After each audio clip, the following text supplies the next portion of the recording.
Ora, isto já deve estar lévedo. Pois está, sim senhor. Está lévedo já. Então vamos fazer o nosso pãozito. Vamos fingir esta operação. Esta operação é fingir. Agora o pão vem um bocado aqui para o... Enquanto se aquece o forno, vem aqui para o estrado. Isto são nomes, eram nomes dados às coisas e aos lugares, né, antigamente. Eu sempre conheci que isto fosse o estrado, a maceira, o forno. Pronto, então agora. O lençol.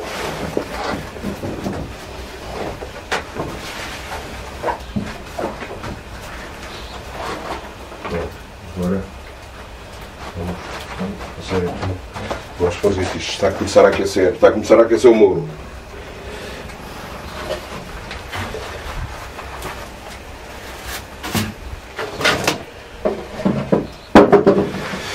Ora bom, então vamos lá ver. A farinha. Está a nossa farinha que sobrou dos tais 10 kg. Dos 10 kg, não dos 9, porque 10 não cabem no forno. Então é assim, vamos começar a fingir que é, portanto fazemos os pãezitos, não é?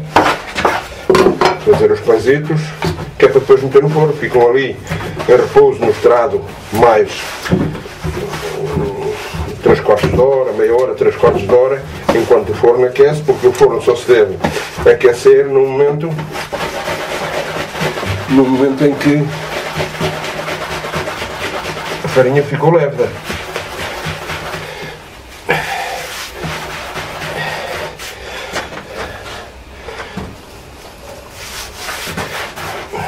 Assim. Aqui.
Aqui.